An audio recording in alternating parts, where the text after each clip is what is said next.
नमस्कार, Yogita's kitchen recipe मध्ये आपलं स्वागत आहे।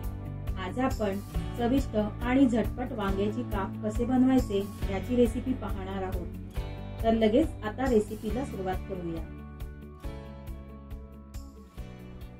सर्वात प्रथम आपण मसाल्याचं मिश्रण तयार करून घेणार आहोत।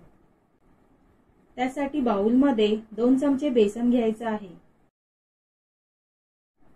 यामध्ये आता 1 चमचा धने जिरे पावडर घालूया। तसेच अर्धा चमचा काश्मीरी लाल मिरची पावडर, पाव चमचा आमचूर पावडर, 1 चमचा घरगुती लाल मसाला, पाव चमचा हळद पावडर, चिमूटभर हिंग आणि चवीपुरतं मीठ घालूया आणि सर्व मसाले चमच्याने मिक्स करून घेऊया। तर अशा प्रकारे वांग्यांच्या कापांना लावण्यासाठी खास मसाल्याचे मिश्रण तयार झाले आहे।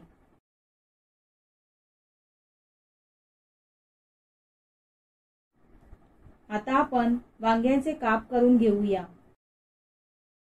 इथे मी मोठी भरिताची वांगी वापरली आहेत। वांग्यांचे काप करून झाले आहेत। आता आपण जे मसाल्याचे मिश्रण बनवले आहे त्यात वांग्याचे काप घोळवून घेऊया। दोन्ही बाजूला अशा प्रकारे मसाले लावून घेऊया।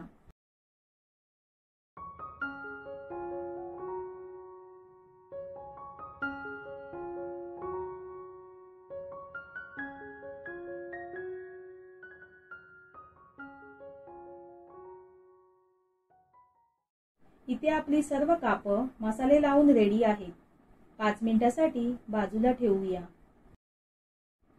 यामुळे मसाले व्यवस्थित वांग्यामध्ये मुरले जातील। आता गॅसवर पॅन ठेवून त्यावर सर्व बाजूंनी तेल पसरवून घेऊया। तेल गरम झाल्यावर त्यावर वांग्याचे काप भाजण्यासाठी ठेवूया। आता मीडियम फ्लेमवर वांग्याचे काप भाजून घ्यायचे आहेत। एका बाजूने खरपूस भाजून झाल्यावर पलटून दुसऱ्या बाजूने देखील छान खरपूस भाजून घ्यायचे आहेत।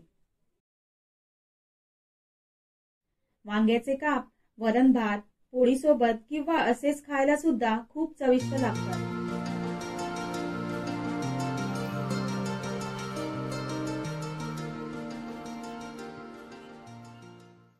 तर कसे वाटले तुम्हाला वांग्याचे काप? रेसिपी आवडल्यास व्हिडिओला लाईक करा, चॅनलवर नवीन असाल तर चॅनलला सबस्क्राइब करा। तर पुन्हा भेटू नवीन रेसिपीसह। धन्यवाद।